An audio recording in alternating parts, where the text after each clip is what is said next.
자, 우리 그 챕터 2장으로 갈게요. 수요 공급 이론, 거기 한번 보도록 하겠습니다. 살짝 그 책에 있는 11페이지 리뷰하면서 보도록 하겠습니다. 자, 여기는 이제 수요 공급 이론 관련된 거죠.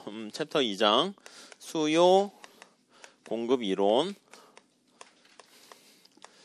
자, 우리 거듭 말씀드리는데 1번에 가격이라는 말이 나오고요. 또 시장이라는 말이 나오는데 그 다 동의어라고 제가 말씀드렸죠. 물건을 사는 사람과 파는 사람들이 모여있는 장소가 시장이고요. 시장에서 얼마나 사고 얼마나 생산할까를 결정하는데 중요한 바로미터 역할을 하는 게 바로 가격입니다. 그래서 이걸 이제 아담 스미스는 보이지 않는 손이다 이렇게 얘기를 했고요. 결론적으로 이 세 얘기는 전부 다 동의어다 이렇게 생각하시면 되겠어요. 자, 그래서 이렇게 시장에 맡겨서 수요 공급에 따라서 우리가 앞에서 봤던 자원이 희소하죠. 희소한 자원을 어떻게 분배한다? 효율적으로 분배하는 거예요. 그래서 밑에 보시면 11페이지 밑에 자율적인 배분이라고 했는데 누가 강제로 하는 거 아니야. 소비자도 시장에 참가해서 얻게 되는 이득이 생길 것 같으면 오는 거고요. 공급자도 마찬가지야. 자기가 좀 싸게 생산해서 뭔가 비싸게 팔아서 이득을 얻을 것 같으면 시장에 참가해요. 그래서 희소한 자원을 효율적으로 배분하게 되는 엘로케이션이잖아요. 그런 거에 대해서 우리가 여기서는 살펴볼 거예요. 시장의 수요 공급의 원리 살펴볼 거고 1번에도 다시 보세요. 가격의 기능에서 이게 하나의 시그널 역할을 한다고요. 이걸 보고 우리가 신호 역할을 하는 거죠. 그래서 이제 신호등 보고 우리가 갈까 말까 건널까 그런 거 결정하는 거랑 비슷하다라고 보시면 되겠어요. 우리 신호등이야 뭐 자동적으로 얼마 시간 지나면 되는 거지만 보이지 않는 손이 딱 상황을 보는 거야. 그래서 차들이 한산하면은 사람 지나갈 것 같으면 자동으로 이제 파란불로 바꿔주고요. 차들이 위험하고 그렇게 되면은 그때는 이제 빨간불로 놔두고 뭐 그렇게 조정을 하는 것이죠. 자, 넘어갈게요. 자, 그래서 다음 2번 12페이지가 보시면 수요 이렇게 나와 있어요. 이거 이제 기본 개념이고요. 그 다음에 2번 수요 나와 있는데 자, 수요라는 개념은 뭔지 아시죠? 물건을 뭔가 사겠다는 욕망을 나타내는 거예요. 의사를 나타내는 거고요. 수요량이다라고 하면 주어진 가격 하에서 이렇게 해가지고요. 곡선 상에서 이동할 때 설명을 하게 됩니다. 자, 그래서 우리가 수요라는 것은 물건을 구입하겠다는 욕구를 나타내서요. 자, 우선 그래프를 그려보면 이렇게 우하향하게 그림을 그리게 돼요.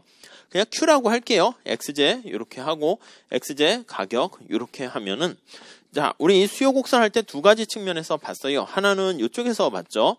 이쪽에서 본 거는 주어진 가격 하에서 너 얼마나 물건을 사려고 하니 이렇게 되는 게 수요 곡선을 옆에서 해석을 한 겁니다. 자, 다시 한번 정리할게요. 1번 시각에서 볼 때는 주어져 있는 가격 하에서 너 얼마나 최대한 물건을 구입할 생각이 있어 해가지고 willingness 이렇게 얘기해요. to purchase라고 하는데 그냥 buy라고 합시다. 그냥 buy 이렇게요. 구입하겠다는 의사를 나타내는 수량이에요. 그러니까 가격이 싸지게 되면 얘는 물건을 더 많이 구입하겠다. 그거를 뜻한다 라고 보시면 되겠습니다. 자, 이거 말고요. 밑에서 보면은 2번 시각으로 올려다보는 것도 생각을 하셔야 되는 거죠. 주어진 수량에 대해서 이 높이가 무엇을 뜻합니까? 라고 하면은요. 나 이만큼까지 돈 낼 생각이 있어. 이거예요. 그러니까 이만큼 만족을 얻었으니까 돈 낼 생각이 있는 거죠. 그러면 주어져 있는 수량에 대해서 최대한 지불하고자 하는 willingness to pay다 이렇게 얘기를 하게 됩니다. 이렇게요. 자, 그러니까 이제 우리가 소비량이 많아지면 지불하려고 하는 최대한의 금액이 더 작아지게 되는 거예요. 그래서 내가 이만큼 만족을 얻었으니까 이만큼 돈 낼 생각이 있다라고 볼 수 있지 않겠습니까? 그래서 이 높이를 의미하는 게 높이로 해석을 하는 게 뭡니까? 라고 하면 이게 한계 편익이다 생각하시면 될 것 같아요. 너 얼마나 돈을 낼 생각이 있니? 라는 화폐 가치로 표현을 하는 거예요. 그러니까 이제 돈으로 표현한 건데 그냥 한계 효용이라고 보셔도 돼요. 약간 차이는 있겠지만 그래서 한계 편익 이렇게 생각해 이렇게 해가지고요 정리하시면 돼요. 그래서 우리가 나중에 뒤에 다시 한번 보겠지만은 만약에 뭐 이거에 대한 선호가 증가한다 아니면 소득이 증가하고 이렇게 되면은 그때는 옆에서 보면은 우측 이동이고 그러니까 이렇게 우측 이동했다라고 하면 옆에서 보면 우측 이동이고 밑에서 보면 상방 이동이고 이렇게 설명을 할 수가 있겠습니다. 이게 이제 기본적인 거예요. 우리 시험에서도 요거는 우리가 수요 공급의 원리에 따라서 1번 문제로 출제가 되긴 합니다. 자, 넘어갈게요. 그래서 13페이지에 수요 곡선 나와 있고요. 그 다음 14페이지 보시면 거기 개별 수요와 시장 수요 이렇게 나와 있는데 첫 번째 동그라미 1번에 보시면 시장 수요 곡선은 개별 수요 곡선의 수평적 합계다. 그 수평이라는 말 잘 체크하시죠. 우리가 이제 보통 문제로 우리 기출문제도 볼 거예요. 기출문제도 볼 건데 이거는 지금 개개인들의 어떤 소비자에 대한 수요를 나타낸 거예요. 그러면 우리 대한민국에 많은 소비자들이 있을 거 아닙니까? 소비자 1, 2, 3, 4 많은 사람들이 있는데 이 개인의 수요를 소문자로 이렇게 쓸게요. 개인의 수요 함수를 서메이션 해가지고요. 다 집계해서 시장 전체 수요로 만든다라고 할게요. 그래서 주어진 가격에 대해서 거기 나와 있는 것처럼 갑, 을이라는 두 명만 있긴 한데 무수히 많은 사람들이 있어요. 그런데 그 무수히 많은 사람들이 어떤 사과에 대한 수요 얼마나 돼 있냐 수요량 이걸 나타내면 주어진 가격에 대해서 얼마나 살려고 하는가 그건데 다 서메이션 하는 건데 이 서메이션 하는 게 바로 수평으로 합한다. 이렇게 말씀을 드릴 수 있겠죠. 자, 그래서 요게 바로 이제 개인이 아니라 시장 수요 곡선 이렇게 도출하게 됩니다. 자, 저 뒤에 공공재랑 같이 비교해 보셔야 되는데 공공재는요 수평의 합이 아니라 수직의 합이에요. 재와의 특성 때문에 여기서는 수평의 합이거든요. 수평의 합이라는 것은 뭡니까? 라고 하면 첫 번째 기계적으로 하면요 수평이니까 이게 옆으로 더하는 거예요. 옆으로 이렇게 더하는 거예요. 그러면 수평에 나와 있는 게 Q 아닙니까? Q? 네, 그러면 수요 곡선이 P로 정리되어 있더라도 Q로 정리해서 더해라. 이게 바로 수평의 합이다. 라고 정리를 하시면 되겠습니다. 네, 이렇게요. 자, 우리 이제 2명만 놓고 있는데, 그럼 나중에 뭐 N명까지 갈 수는 있겠는데, 2명 정도면 충분해요. 그러면 어떻게 합하는가 한번 볼게요. 수평의 합인데요. 자, 여기 좀 나눠서 볼게요. 자, 우선 케이스로 별로 나누면, 케이스 1 이렇게 하면, 수직 높이가 똑같은 경우라고 할게요. 수직축의 절편이라고 할까요? 절편이 동일한 경우, 이렇게요. 동일한 경우. 네, 이렇게 있고요. 그럼 다른 경우도 있습니까? 예, 다른 경우도 있을 수 있어요. 케이스 2 이렇게 하면 이거는 수직축의 절편이 다른 경우. 그래서 보통 시험 문제에서 그냥 공무원 시험 문제 같은 경우는 그냥 케이스 1로 해서 거의 나오는데 우리 회계사 시험에서는 다른 경우까지 시험 문제 나온 적이 있었고 출제도 그렇게 될 수 있어요. 그러니까 좀 보셔야 돼. 자, 똑같은 경우라는 건 뭐냐면 2명의 사람이 있는데요. 2명의 사람이 있는데 여기가 가불인데 A와 B라고 할게요. 그냥 A, B 이렇게. 그럼 절편이 똑같아요. 수요 곡선의 형태는 다를지라도 절편이 똑같다는 얘기는 점점점점 그림을 그리면 높이가 똑같은 거야. 얘는 좀 이렇게 작다고 할게요. 이렇게. 자, 이걸 두 개 옆으로 더하는 거니까 이걸 두 개 옆에 눈을 옆에서 갖고 보는 거예요. 옆에서 갖고 이렇게 보는 거예요. 그래서 쭉 더해서 얻게 된 시장 전체 A와 B의 수요 함수를 나타내는데요. 자, 그러면 가격이 여기 절편이 똑같기 때문에 요거보다 비싸면 얘는 물건을 안 사요. 최대한 지불하려는 금액 넘어서니까. 그래서 쭉쭉쭉쭉 하면 여기 되면 얘네 둘 다 물건을 안 사게 되는 거죠. 자, 그런 상황에서 만약에 가격이 P0다. 그럼 얘가 요만큼을 사요. 5개 산다고 할게요. 얘가 P0에서는 1개 산다고 할게요. 자, 그러면 P0다라고 하면 우리 표에 나와 있는 게 바로 이제 그런 형태죠. 그러면 P0 가격하에서는 A가 5개 사고 B가 하나 사니까 둘이 합하면 몇 개 사는 거야? 6개 사는 거지. 그래서 5개 하나 이렇게 하면 이제 6개 이렇게 사게 되는 거 알 수가 있고요. 요 점을 하나 찾았고 그 다음에 가격이 좀 싸졌어요. P1으로 가격이 하락하면 얘가 이만큼 돼서 7개 산다고 합시다. 옆으로 더하는 거예요. 그러면 얘가 가격이 P1일 때 얘는 뭐 이게 2개 산다고 합시다. 자, 그러면 가격이 P1일 때 요거 2개 합하면 9개 판매되니까 9개 수요량이 생길 거예요. 그래서 옆에서 두 개를 쭉 더하면 요거랑 연결해서 이렇게 더하는 거 알 수 있는데 이게 바로 두 사람의 수요 곡선을 수평으로 합한 것이다 라고 보시면 되겠습니다. 자, 우리가 눈을 옆에다 그렸잖아. 가격이 주어져 있을 때 주어진 가격에 대해서 A가 몇 계산이, B가 몇 계산이 이렇게 옆으로 중첩해서 더하게 된 거라는 거 알 수 있어요. 자, 그런데 만약에 A가 이 XZ를요 되게 좋아하고요. 그래서 여기가 이렇게 수직축 절편이 좀 높아요. B는요 XZ를 뭐 별로 좋아하지 않는다 할게요. 여기 절반쯤 있어가지고 이렇게 돼 있다고 합시다. 이렇게요. 자, 그러면 옆으로 더 할 때 얘거보다 가격이 높으면 A도 안 사고 이게 A고 얘가 B라고 합시다. A도 안 사고 B도 안 사요. 그래서 둘 다 안 사, 둘 다 안 사요. 둘 다 안 사고 쭉 더하게 되면은 너무 비싸니까 안 사요. 그럼 뭐 폐쇄 가격이라고도 하더라고 교과서에서는요. 자, 그런데 여기 보시면 요거 사이 그래서 요 사이에 가격이 위치하게 되면은 누구만 삽니까 하면 A만 구입을 해요. 그러니까 A만 구입하니까 요만큼 옆으로 이렇게 되는 거 알 수가 있어요. 자, 그러면 얘가 여기 가격이 이렇게 있으면 A만 구입을 해요. 요 영역에서는 요만큼 해서 이렇게 되고요. 그렇죠? 자, 그리고 가격이 요거보다 밑에 이렇게 위치하게 되면은 A가 구입하는 것뿐만 아니라 이제 B도 이제 구입을 시작해. 그래서 A가 구입하는 것뿐만 아니라 B도 구입을 시작하니까 이렇게 구입을 시작해요. 그래서 이걸 찾을 때는요 옆으로 다 더하기도 뭐 하니까 이 끝에를 보시면 돼.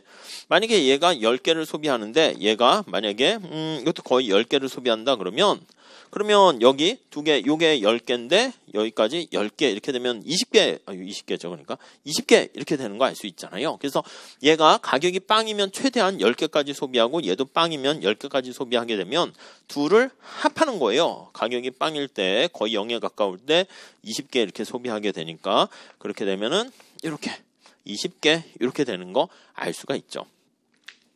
아니 가격이 빵이면 더 가져야 되지 않습니까? 뭐 그렇진 않죠. 우리 한계 효용이 이제 마이너스가 될 수 있으니까 물이 공짜라고 해서 여러분들이 집에다가 쟁겨놓거나 저장을 할 수 있으면 많이 공짜면 받아가서 막 갖다 놓을 수 있는데 그게 아니라 그 자리에서 다 먹어야 돼. 그 공짜라고 해서 뭐 계속 먹어요? 막 10컵, 20컵 막 이렇게. 그렇지는 않겠지. 그거 고통이지. 그러니까 20개까지만 하고 더 이상 안 합니다. 소비를.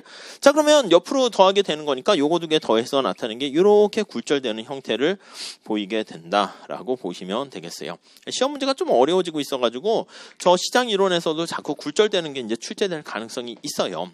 그렇게 되면은 우리가 만약에 공급곡선하고 같이 연결해가지고 아니면 뭐 탄력성 계산하는 것도 마찬가지인데 보통은 우리 시험 문제에서는 이 구간에 따라 다르죠. 구간에 따라서 요거 먼저 할게요. 요 구간이다라고 하면 요 영역에서는 어떻게 됩니까 하면은 이게 Q로 정리해서 우리가 더하는 거잖아요. 그래서 A의 수요량과 B의 수요량을 Q로 정리해서 더하면 되는데 여기서는 A만 소비하고 B는 아예 소비를 안 한다고요. 그러니까 가격 따로 뭐 영역을 표시를 할까요? 그냥 여기가 P0고 P1이라고 할게요. 그럼 가격이 P1보다 크고 P0보다 작은 경우라고 해야겠죠. 그러면 얘는 A만 구입하고 B는 소비 안 하니까 A만 소비해요. 단 가격이 어떻게 됩니까? P1보다는 큰데요. 가격이 요거 사이 있네요. P0보다는 가격이 작은 경우 이렇게 보시면 되겠죠. 가격 자체가. 그리고 만약에 여기 주황 색깔에 해당하는 거는요. 지금 이제 둘 다 소비를 하는 거잖아. 말 그대로요. 그러면 QA와 QB. 그러니까 시험 문제에서 이제 QA, QB로 주어질 가능성이 많거든요. 그럼 그걸 두 개 더해서 같이 합하면 돼요. 그러면 이때는 단 가격은 0보다는 큰데 가격이 저기 나와 있는 것처럼 P1보다는 작을 때는 교차되는 거야. 뭐 같이 이렇게 공유하게 되는 거니까 이렇게 쓰시면 될 것 같습니다. 자, 그래서 만약에 우리가 지금까지 시험 문제에서는 주로 여기에 걸려요. 공급곡선이 이렇게 있으면 이렇게 해서 두 개 합한 걸로 해야 되는데 여기에 걸리게 되면 어떻게 돼요? 여기에 걸리게 되면 그러면 이 B는 아예 수요에서 배제가 되니까 그냥 얘만 생각해서 계산하시면 될 것 같아요. 네, 이런 정도 체크하시면 될 것 같습니다. 그래서 거기서는 14페이지에는 뭐 절편이 뭐 다른 것까지 막 이렇게 하진 않고 그냥 수평으로 더하는 그 아이디어만 좀 말씀드렸으니까 그 정도 한번 봐주시고요. 자, 그 다음에 우리 시장 수요 곡선도 그렇고 개별의 수요 곡선이 보면 특히 네, 우하형 하잖아요. 오른쪽 봅시다. 15페이지 한번 보시죠. 자, 수요의 법칙이라고 얘기를 합니다. 그래서 요거를 수요의 법칙 이렇게 얘기하는데 우리 알고 있어요. 수요의 법칙이라는 것은 가격이 싸지면 소비량이 늘어나고 비싸지면 줄어드는 걸 얘기합니다. 자, 여기서 거기 보시면 개념 볼게요. 다른 조건이 일정할 때 한 상품의 가격이 상승하면 그 상품의 수요량은 감소하고 가격이 하락하면 수요량이 증가하는 거. 자, 우리가 가만히 살펴보면 이렇게 할 수 있죠. 그래서 우리 뒤에 소비자 이론에서 다시 보긴 합니다. 가격이 하락하게 되면 두 가지 효과가 생겨요. 밑에 보시면 대체 효과 찾으셨죠? 대체 효과는 뭐라고요? 상대적으로 싸진 거를 많이 소비하는 거예요. 그래서 거기 보시면 다른 조건이 일정하다면 상대적으로 비싸진 걸 덜 사고 상대적으로 싸진 거를 더 많이 사게 되는 걸 대체 효과라고 합니다. 자, 그래서 X의 소비량을 증가시켰어요.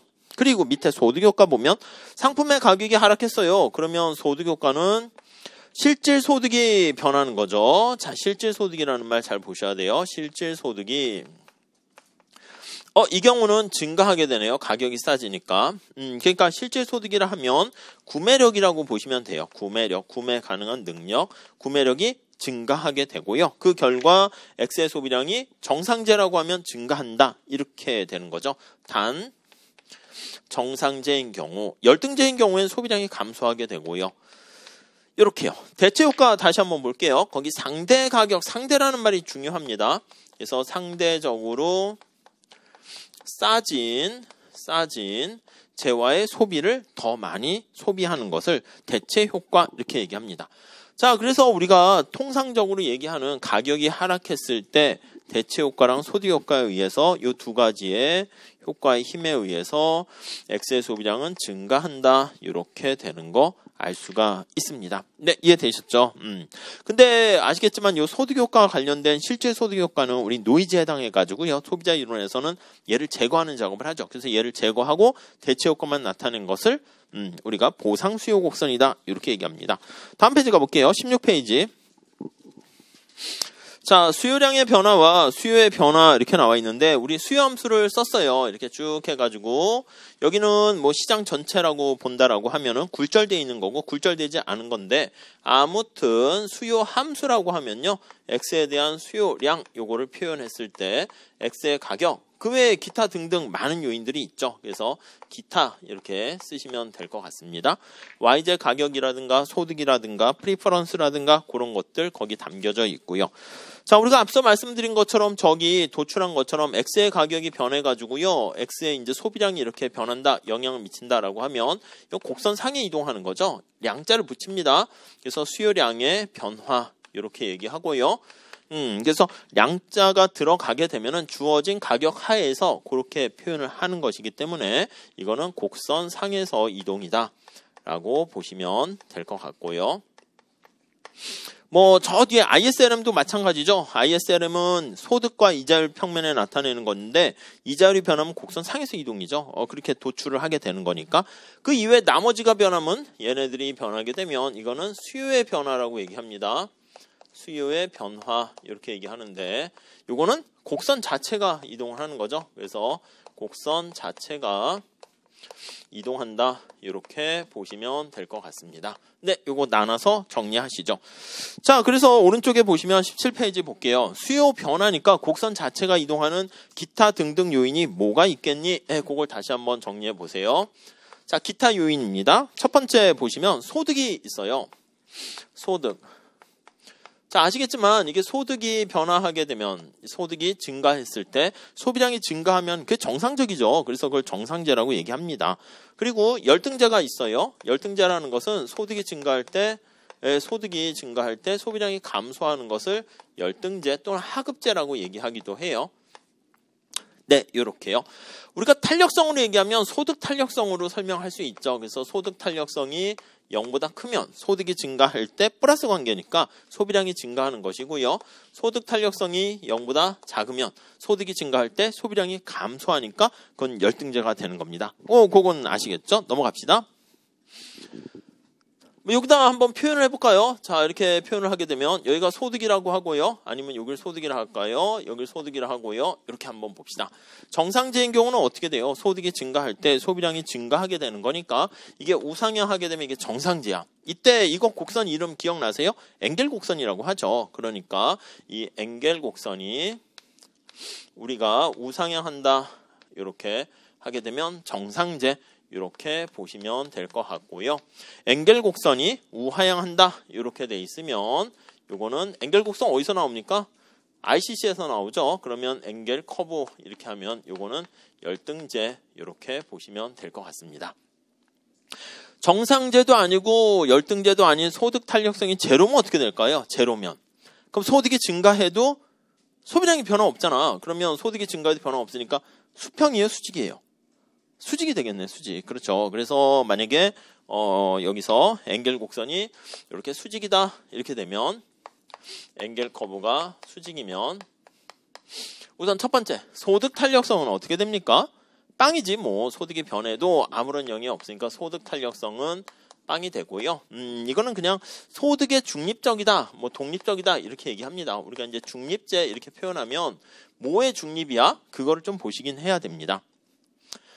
자, 뭐 이 정도 정리하시면 될 것 같고요. 다음에 두 번째 선호예요, 선호. 이렇게 사람들의 선호.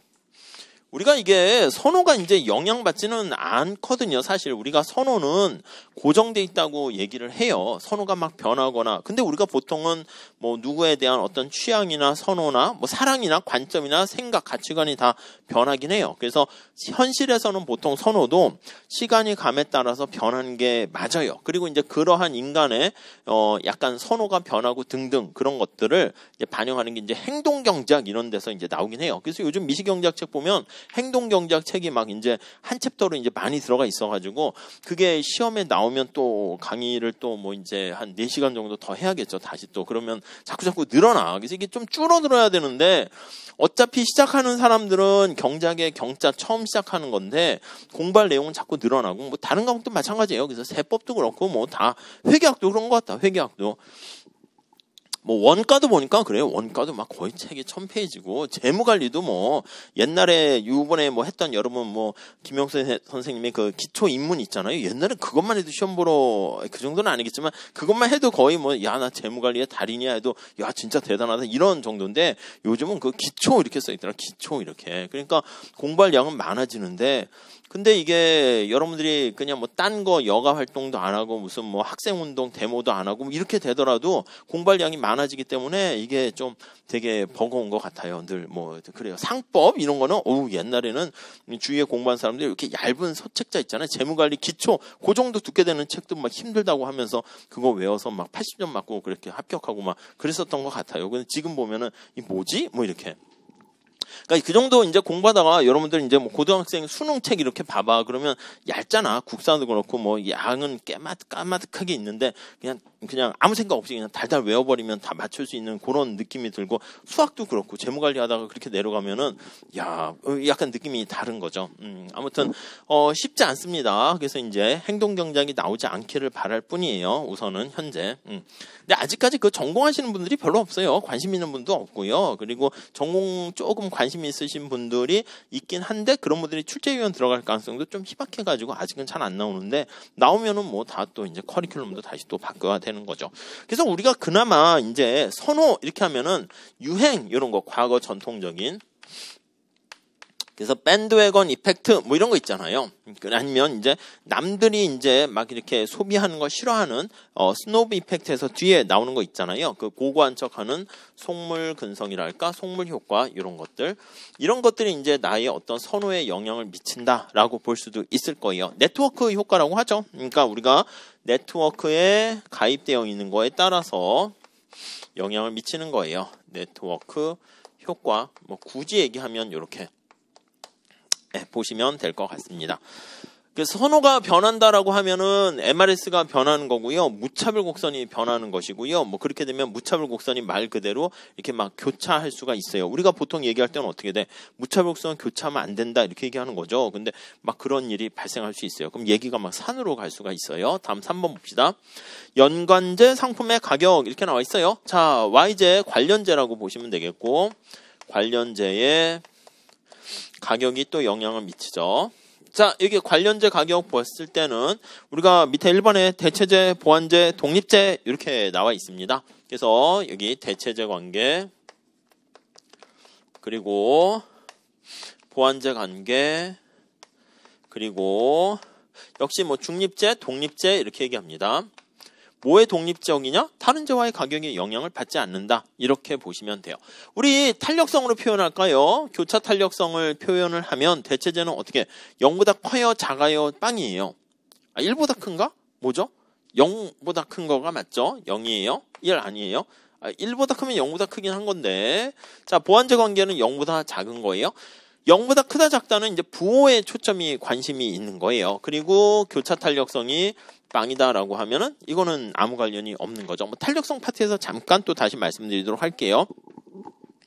자, 여기서 우리 시험 문제는 이렇게 1번 해가지고 두 재와의 관계를 이용해가지고 많이 얘기합니다. 그래서 보완재 관계 거기 보시면 커피, 설탕, 카메라, 필름, 자동차, 휘발유 이렇게 쭉 나와 있으니까 함께라는 말에 포인트 맞춰서 보시면 되겠죠. 보완재다라고 하면 이게 함께 소비했을 때 시너지 효과가 발생하는 거예요. 이렇게요. 그렇죠? 자, 대체재 관계는요, 이 경제 관계라니까, 서로 대체할 수 있다라는 것은 그걸 사용하는 사람 입장에서는 편하겠지. 노동 아니면 자본? AI 로봇까지 등장하게 되면은, 야, 이 중에 어떤 걸 쓸까? 감독 입장에서는 편해. 근데 선수 입장에서는, 야, 내가 좀 잘 못하거나 가격이 비싸지는 거죠. 생산 요소 가격이 비싸지는 거예요. 그러면 내가 잘 못하는 느낌이에요. 그러니까 감독 입장에서는 사용할 때, 고용주 입장에서는 사용할 때 별로 매력적이지 않은 거예요. 그럼 내가 대체될 가능성이 있는 거예요. 그러니까 요거는 서로 약간 경쟁적인 관계다라고 생각하시면 될 것 같습니다. 이렇게요. 그래서 우리가 이 대체 관계랑 관련해가지고 어디까지가 대체제인가? 이거 어떻게 해야 됩니까? 여러분들? 우리나라에 보면 이제 자격증, 사자 가진 자격증이 되게 많이 있는 것 같아요. 회계사도 있고요. 세무사도 있고요. 그리고 이제 변호사도 있고요.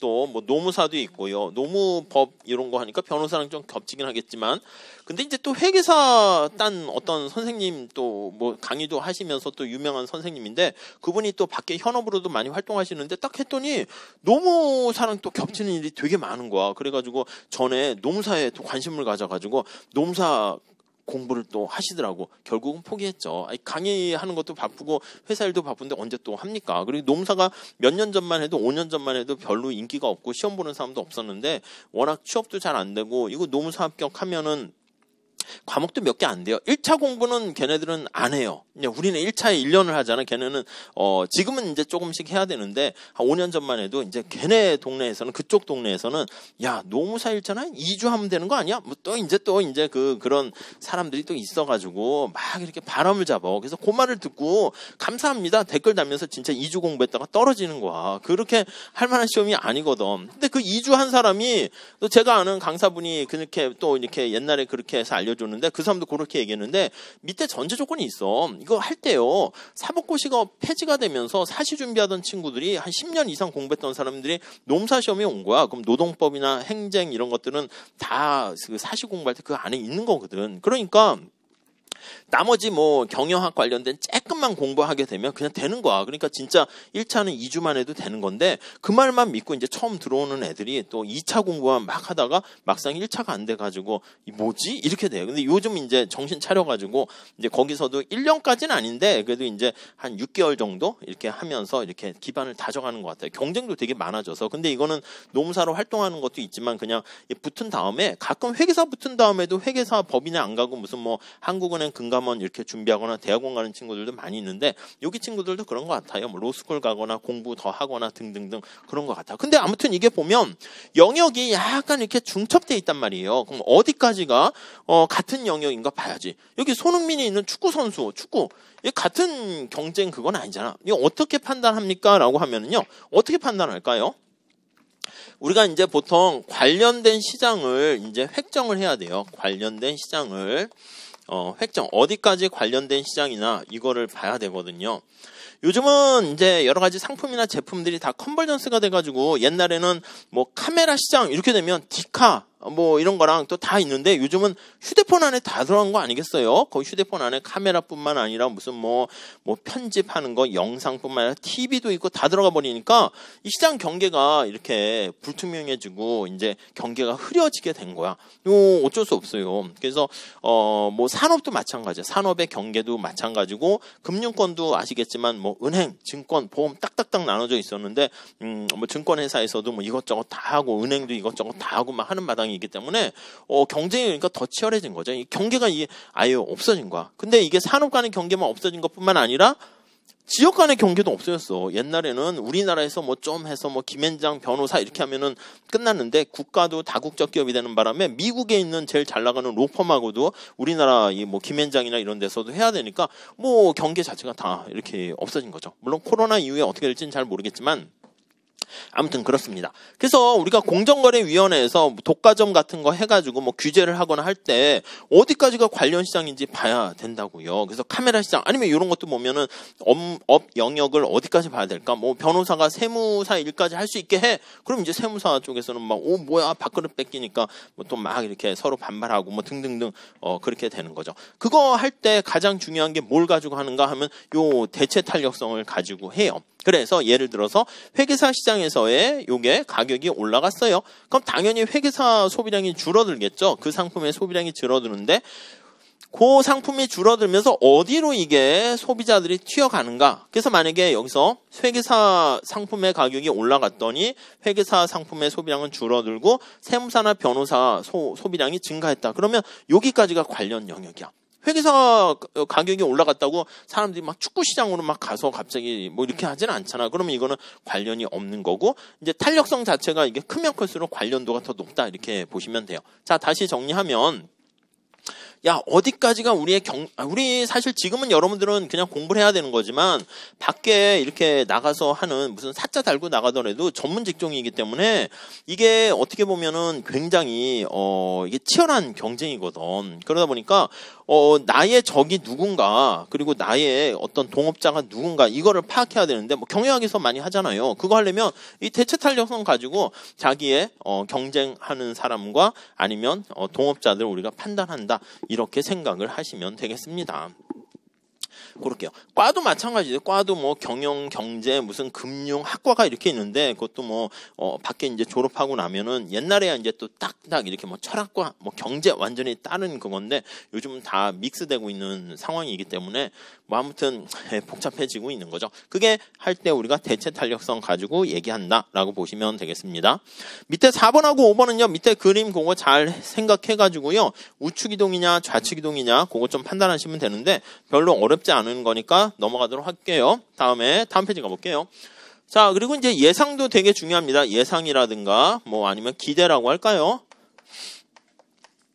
요거요. 그러니까 이거는 XJ 그 재화의 바로 가격이 되는 건데요. 이거는 XJ의 미래 예상 가격입니다. 이거는 곡선 자체가 이동하는 거죠. 거기 보시면 첫 번째 줄에 상품이 뭐 미래 가격일 수도 있고 미래 소득일 수도 있고요. 소득인데 미래 소득이에요. X의 가격이 앞으로 비싸질 걸로 예상이 되면은 어떻게 돼요? 비싸질 때 사면 안 좋은 거니까 지금 사야죠. 지금. 그렇죠? 그러니까 사실 뭐 가수요랑 이런 것들이 더 달라붙을 수가 있는 거예요. 아니 집값이 올라간대 자꾸 앞으로 더 비싸질 거래. 그럼 어떻게 지금 어떻게라도 뭐 살 수 있으면 사야 되는 거죠. 앞으로 더 비싸진다고 하니까. 그래서 이게 XJ 가격이 예상 가격이 올라가게 되면은 수요 곡선이 이동하는데 우측 이동한다 보시면 되겠고 이것도 마찬가지입니다. 앞으로 내가 소득이 벌 것 같아. 더 많이 벌 것 같아. 그러면 무슨 뭐 라이프 사이클 가설이라든가 항상소득 가설 등등 그런 거에 입각해가지고 당연히 지금 소비를 더 많이 할 수가 있게 됩니다. 그리고 재산부 소비자 수에 참고로 보시면 되겠고요. 자, 공급은 똑같습니다. 공급은 똑같아가지고 따로 뭐 그렇게 뭐 하거나 그러진 않을 거예요. 아셨죠?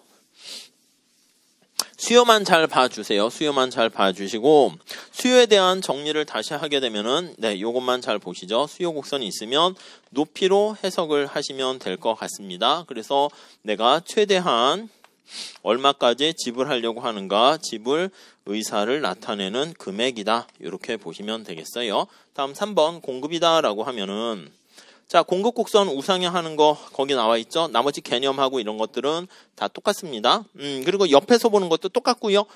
공급 곡선과 관련돼서 공급과 관련해서 시장 전체 공급도 수평으로 합하는 거예요. 수평으로 합하게 되면은 아까 수요 곡선도 여기 온 것처럼 잠깐 이쪽에 오시면 얘 기울기랑 얘 기울기를 합한 거니까 얘 기울기는 어떻게 완만해져요? 가팔라요? 그대로예요.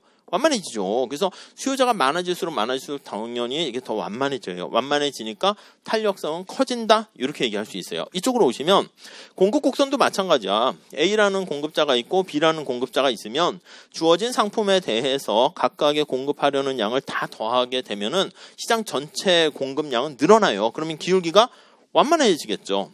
그렇게 보시면 되겠고, 역시 공급 곡선도 절편이 우선 요거 먼저 할게요.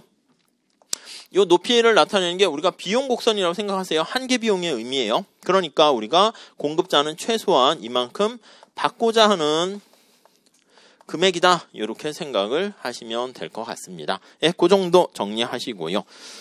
자, 밑에 그림 잘 나와 있고요. 자, 20페이지 다시 볼게요. 개별 공급과 시장 공급 곡선 이렇게 나와 있는데 요거는 우리가 이제 소비자의 수요 곡선만큼 하진 않아요. 근데 우리는 조기 할 땐 하죠. 시장 이론, 시장 구조 할 때요. 뭐 완전 경쟁 뭐 그런 식으로 해서 독점적 경쟁, 과점 시장 이렇게 보시면 돼요. 거기 보면은 똑같은 비슷한 패턴으로 얘기를 할 겁니다. 자, 한번 그려볼게요. 밑에 그림이 나와 있어요. 병과 정 이렇게 나와 있는데, 자, 거기도 이제 수평의 합이야. 그래서 C와 D라고 합시다. C와 D 이렇게. 자, 수평의 합인데 얘는 이렇게 돼 있다고 할게요. 얘는 뭐 여기다 합시다. 이렇게 돼 있다 할게요. 이렇게. 자, 그러면 C라는 애의 공급 곡선 어떻게 됩니까 하면 절편이 점점점점에 달라요. 다르죠. 그러니까 얘는 가격이 요만큼만 높으면은 얘는 생산 공급할 의사가 있는데, 얘는 얼마만큼 가격을 최소한 줘야 되냐면 최소한 이만큼은 줘야 돼. 약간 뭐 유보 가격 비슷하게 생각하시면 될 것 같아요. 이만큼은 줘야지 나는 공급할 거야. 얘는 난 이만큼만 줘도 공급할 생각이 있어. 이렇게 된다고요. 자, 그러면 두 개를 수평으로 합해서 정리를 쭉 해볼게요. 자, 그러면 가격이 여기에 맞춰가지고요. 요렇게. 그리고 이거 하나 더 해야죠. 점점점점 해가지고 역시 굴절되는 상황입니다. 자, 그렇게 되어 있고요. 자, 그래서 첫 번째 보시면 가격이 여기 있을 땐 얘만 이제 물건을 생산 공급하는 거죠. 이렇게 되어 있고요. 그래서 얘가 이렇게 돼서 이렇게 되어 있고요. 이렇게 됐죠? 그 다음 가격이 올라가게 되면은 얘도 이제 공급에 참여합니다. 나도 이만큼 생산할래. 이렇게 C가 이만큼 생산해요. 그럼 가격이 이렇게 있으면 얘도 이만큼 생산을 합니다. 그래서 D가 나도 이만큼 생산할래 이렇게요. 그럼 여기 있으면 C와 D가 같이 이렇게 모이는 것이기 때문에 공급 곡선의 형태가 어떻게 됩니까? 이렇게 갔다가 여기서 이렇게 꺾이게 된다라는 것을 알 수가 있네요. 뭐 이해되시죠? 그러니까 무수히 많은 공급자들이 있게 되면 이제 거의 이게 누워가지고 수평에 가깝게 된다라는 것도 생각할 수가 있을 겁니다. 네, 그 정도 잘 정리하시면 되겠습니다. 공급량의 변화와 공급의 변화도 똑같습니다. 그리고 22페이지 가보시면 역시 마찬가지로요. 자, 이게 생산 공급이잖아요. X제에 대한 공급, 영향을 미치는 게 X의 가격 이렇게 있고 나머지 기타 이렇게 있어요.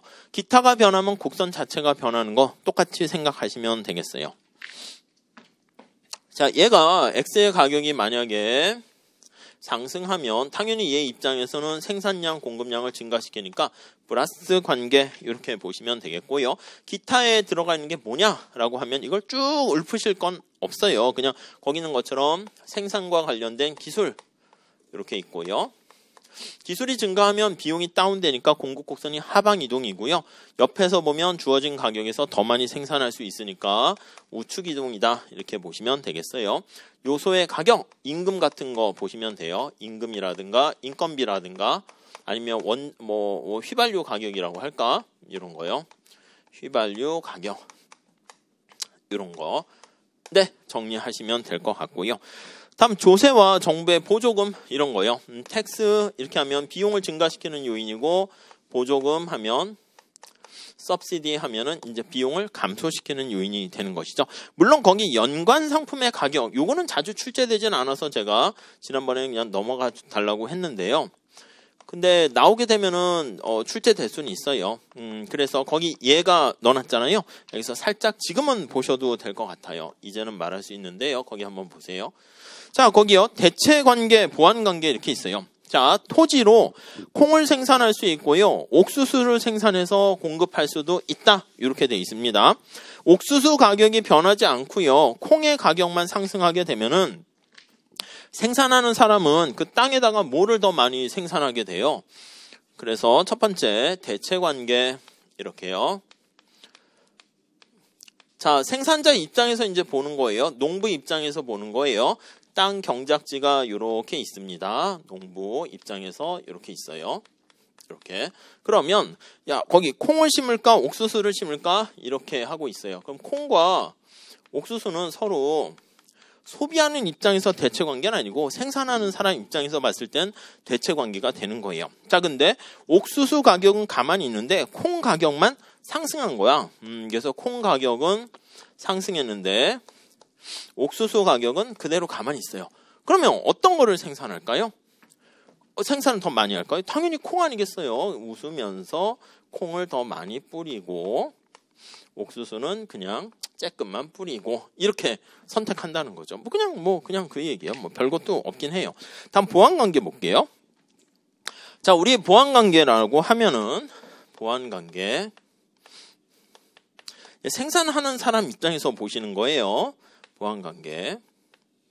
자, 거기 보니까 양고기를 생산하면 양털은 저절로 생산되는 경우, 그렇죠. 털 없는 양이 없을 테니까. 그러면 양고기 가격이 오르게 되면 양을 당연히 더 많이 공급해서 키워서 생산을 하는 거예요. 그러면 양털 공급량도 당연히 증가하게 되는 것을 알 수가 있어요. 그래서 양의 가격이 상승하게 되면 양, 못 그리겠어요. 양. 아무튼 양이라 합시다. 양. 이렇게 안 귀엽군요. 이렇게 양이 이렇게 있으면 양털이 이렇게 있잖아. 그러다 보니까 양고기와 고기 생산량도 늘어나고 양 자체가 늘어나니까 그리고 양털에 대한 생산량도 두 개가 이렇게 늘어나요. 그래서 포인트는 뭐냐면 대체관계는 어느 한쪽이 증가하면 다른 쪽이 감소하니까 역시 경쟁관계고요. 이거 같이 증가하는 거잖아. 그러니까 이제 소비에서의 보완관계랑 같은 맥락입니다.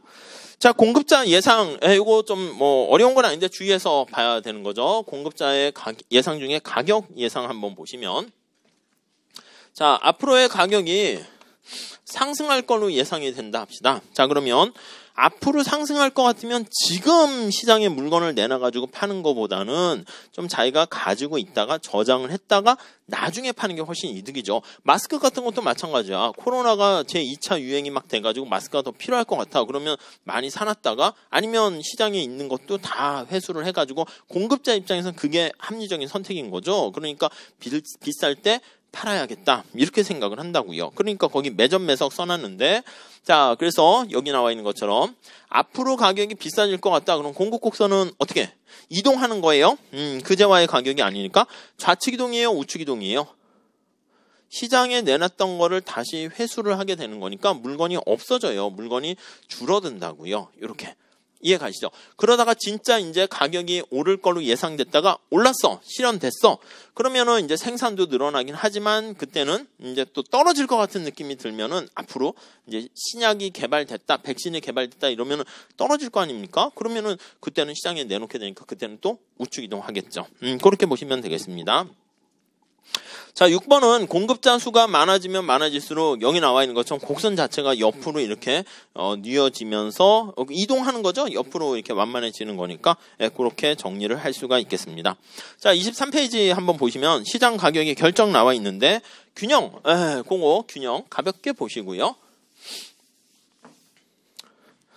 자, 우리 4번 시장 가격의 결정 이렇게 있는데 가격의 결정. 자, 밑에 그림 다시 보는데 우리 옆에서 해석하는 거는 뭐 간단한 거니까 밑에서 해석하는 걸로 한번 생각을 해볼게요. 다시. 자, 수요 곡선이 있고 공급 곡선이 있어요.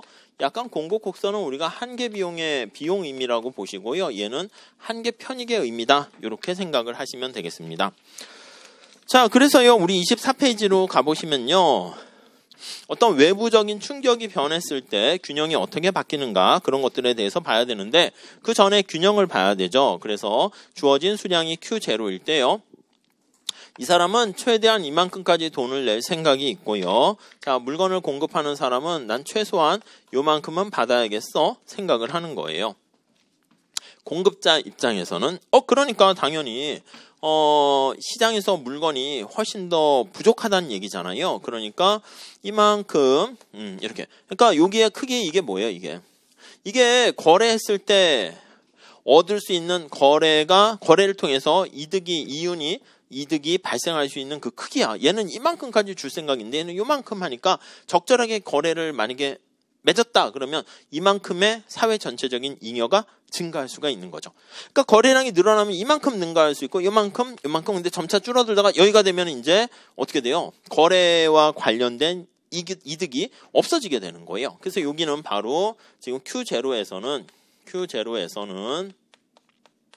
소비자 입장에서는요. 소비자는 최대한 지불하려고 하는 의사를 나타내는 금액이 생산자 입장에서요. 최소한 받고자 하는 생산자의 최소한 받고자 하는 금액보다 커서 교역을 하게 되면 발생할 수 있는 교역 시 발생할 수 있는 이득이 있어요. 이득이 존재합니다. 그 크기가 연두색깔 크기다라고 보시면 돼요. 근데 생산을 증가시키면서 교육을 통해서 발생할 수 있는 얻을 수 있는 이득이 점차 작아지게 되고요. 그 다음에 여길 넘어서면 어떻게 됩니까? 당연히 Q 스타를 넘어서요. 자, 교역을 발생시킬 수 있는 이득이 존재하게 되고요. 공간이 없으니까 여기서 쓸게요. Q 스타를 넘어서는 생산은 자 그러면 어떻게 돼요? 생산은 이때는 물건을 생산 공급하는 사람 입장에서는 야 나는 최소한 이만큼은 받아야겠어 생각을 하는데 당연히 주려고 하는 사람은 최대한 지불하려고 하는 금액이 이거밖에 안 되잖아요. 그러니까 거래가 성립이 안 된다고요. 서로 김치 국물을 마시고 있는 상황이기 때문에 당연히 넘어서게 되면 오히려 교역을 통해서 발생하는 이득이 마이너스예요. 그래서 생산은 교역을 통한 이익이 마이너스 음입니다. 임으로 당연히 생산을 감소시키는 선택을 하게 된다라고 보시면 돼요. 그러니까 억지로 최적 생산량을 넘어서게 되면은 어떤 일이 발생하는 거예요? 사회 전체적인 후생이 안 좋은 거야. 여기서부터는 오히려 막 이제 마이너스 막 힘든 거야. 그러니까 얘는 힘들게 이만큼 비용을 들여가지고 생산했는데 그걸 생산해서 줬더니 고마워 이렇게 해서 별로 고마운 애가 고마워하지도 않는 거야. 뭐 이렇게 되면은 안 하는 이만 못하죠. 줄이는 것만 못하죠.